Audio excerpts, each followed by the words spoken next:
welcome back to Majzanatnous, where you have come crawling back to me in your pathetic monkey bodies in an attempt to satisfy your ever-growing need for entertainment before the inevitable heat death of the universe. And now, after that depressing intro, let us discuss something happier so endorphins and dopamines are released in your primitive brains, hopefully leading to you clicking a small red button so that this video may distribute itself to more people.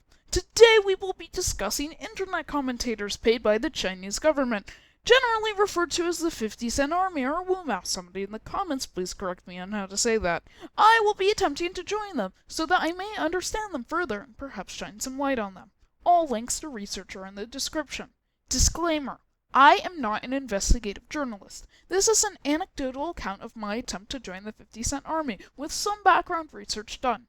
Do not use this video to solely understand this concept.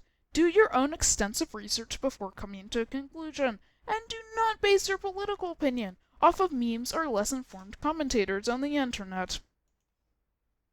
For reference, the 50-cent army is a group of internet commentators paid by the Chinese government to astroturf for the Chinese Communist Party, or CCP. Their name derives from the fact that they are allegedly paid 50 cents renminbi for every post, according to Business Insider and a study conducted by Harvard Law School, titled How the Chinese Government Fabricates Social Media Posts, for strategic distraction, not engaged argument.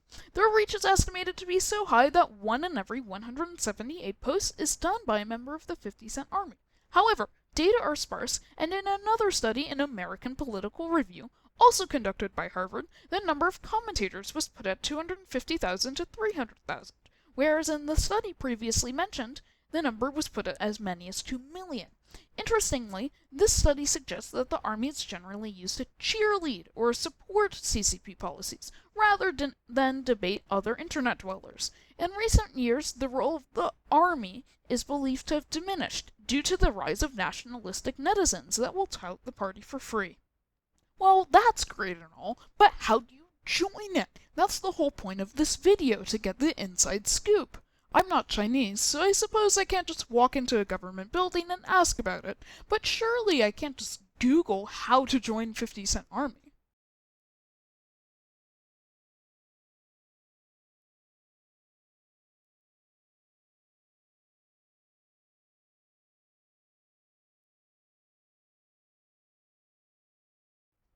Unfortunately, that didn't work. All I found was a Redditor asking the same question, to the general dismay of his fellow basement dwellers, who called him a shill. I attempted to search for it on the official government website, but unsurprisingly, there was no Join Now option. I assume that, since most of its members are bureaucrats, that the joining is conducted in person.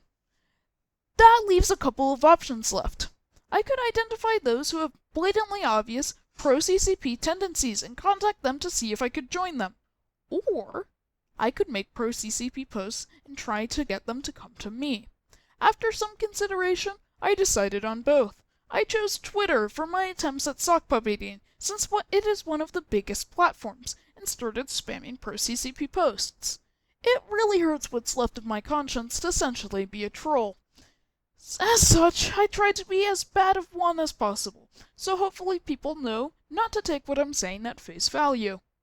For instance, some of my posts include CCP good despite interference from imperial aggressor Americans, with poor spelling and, of course, multiple errors. A new post titled CCP good. That's it. That's it. And the description was discussing the good things that the CCP has done for China despite American aggressor imperialists. Yay. And wait for it. My coup de grace of hypocrisy. Ignore imperialist trolls. And finally, a post titled, Mao did very good things. Those who died deserved it, but none good died. Unfortunately, none of the blatant errors and foolishness will prevent people from completely siding with me. A shame. So I will also later clarify, once done with the research, that this was a fake account. So what was the response?